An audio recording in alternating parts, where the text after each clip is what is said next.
Shivachi being just a boy grown up in a village in western part of Kenya. He grew up in a family of one sister. So you can imagine all the duties were shared equally. If he's going to fetch water, you have to call all of us. If he's doing the dishes, you have to wash. It doesn't matter you are a boy, but you had to obey. But I thank God because growing up, we were brought up in a Christian home under our stewardship of our mom.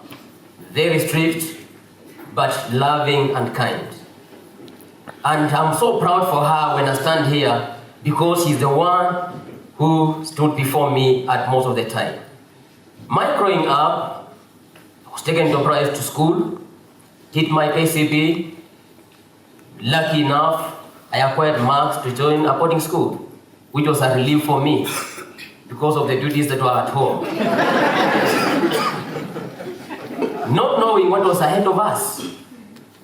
So joining high school, I thank God because I ended up finishing my Form 4, scored good marks, only not to join any college by that time. Reason being, I had a fee balance at school. So I come back home, I picked up where I left in primary school.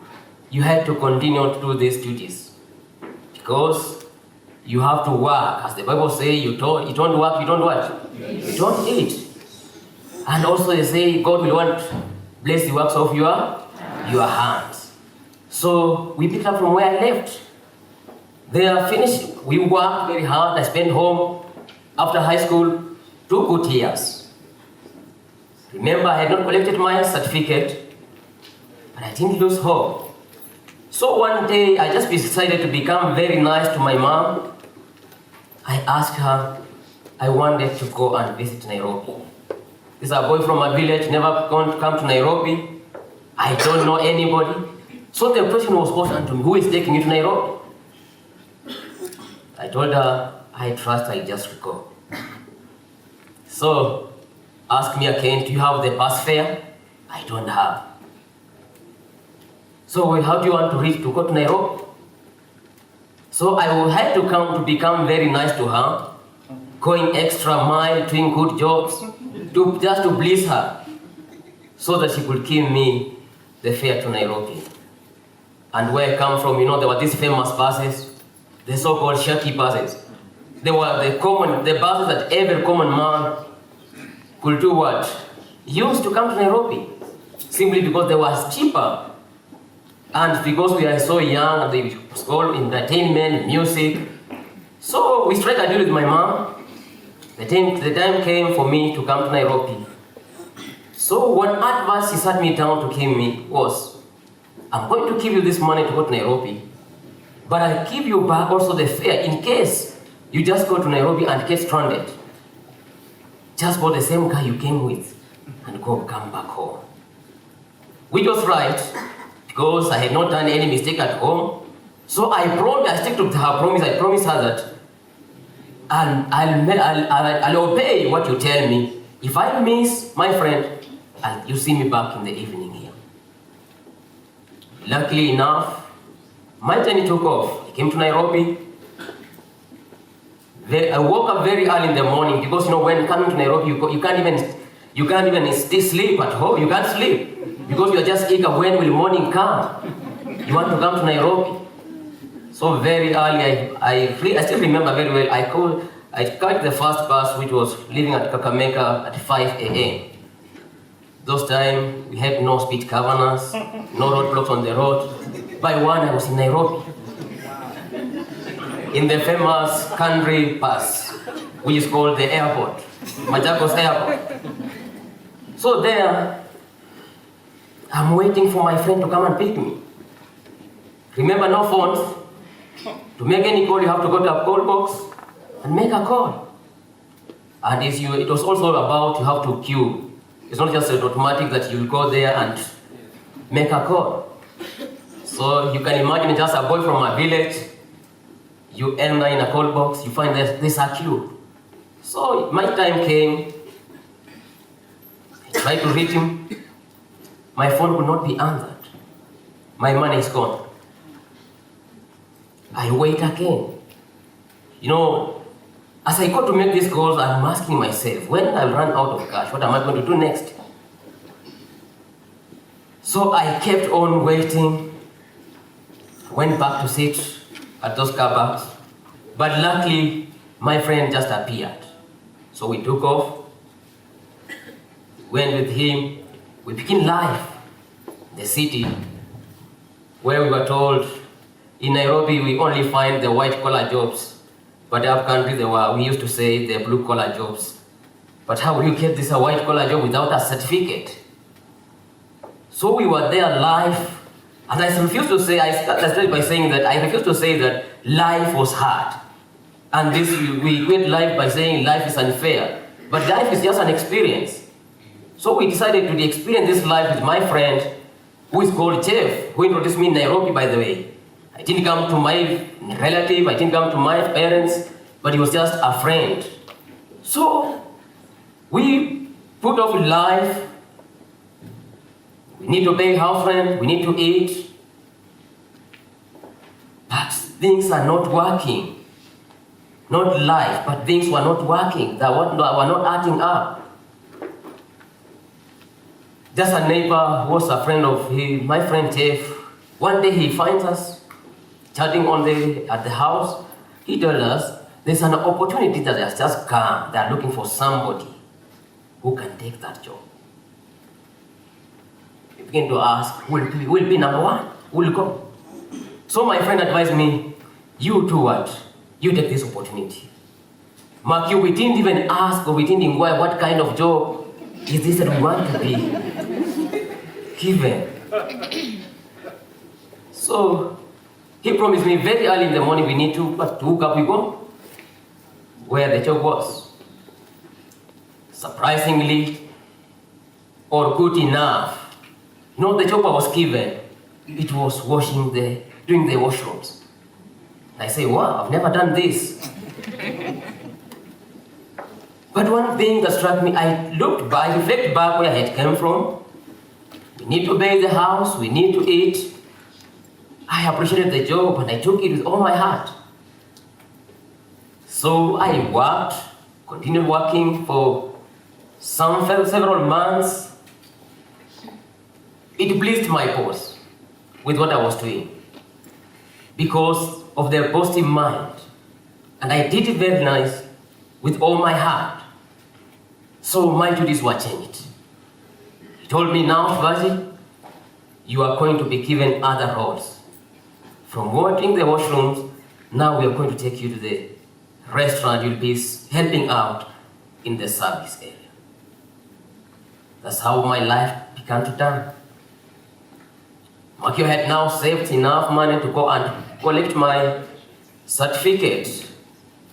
You know, it was just a balance of 5K. I know you'll say 5K only, but those days, 1,000 bob. I saw a 1,000 bob note when I was working. Not by even given by parents. When I acquired myself. So, I continued working, which was so impressive to me. And one time comes, the opportunity arises again. That, you know, they always say the grass is ever green at the other end. So I left the place where I was working. I went to another interview with the Wonderland caterers. They were recruiting people. They had just got a contract with Safaricom. Lucky enough, I was taken to come and work here. So I joined Wonderland, which was already running here. So we came with few fellow friends of mine. Me, I was assigned to work in cafeteria. So I used to come very early in the morning, and the guys whom we were working with, they took that advantage. So every duty, be it being assigned to serve meetings on the floors, it was assigned to me because of my coming early. And I took it as an advantage, okay. I worked so hard. So it reached a time that I was assigned specifically for every meeting that could come from for 7th floor. It was who Shivachi would be in charge of that. All of us, we know what 7th floor is, where 7th floor is located. And who sat on 7th floor. And I asked me, but I had to choose between job and 7th floor.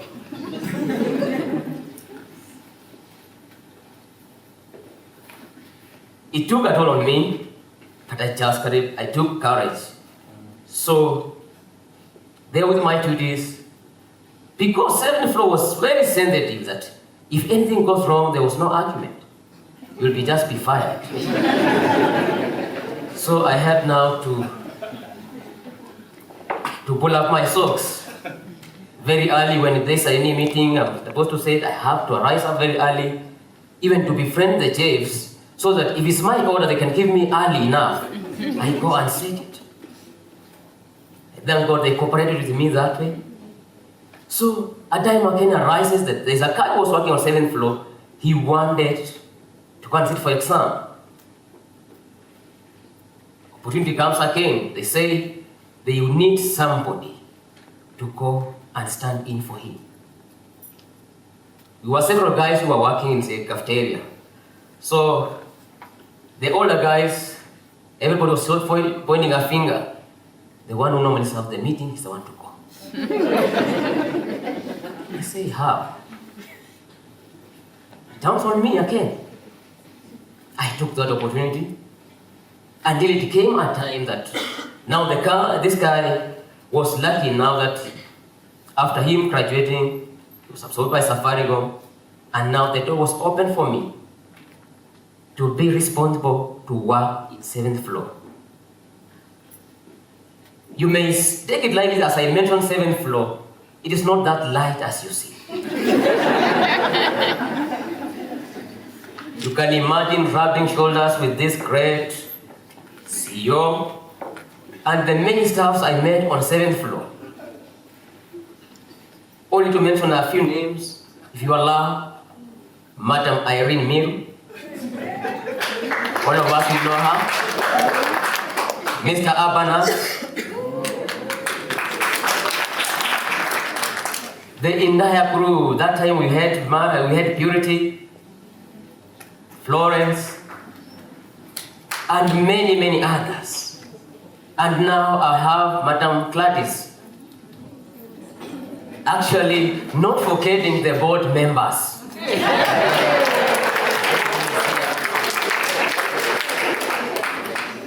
With those few names, I know you can feel now the heat.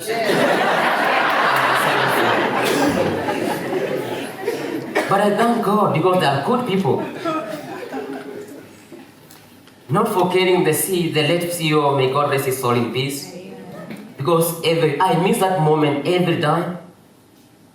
He will come in, greet everybody, say, he used to call me by name, Nix, hi, can I get my coffee?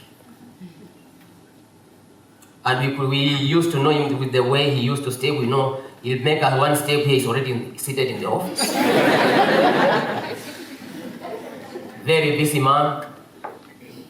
Despite him even being very busy, we had to channel out the way we could communicate. Even if he was busy, if he saw me at his door, we had this signs language. We just evolve with him. I know if I'm going there to take his order, if he's going to have coffee, he'll just show me.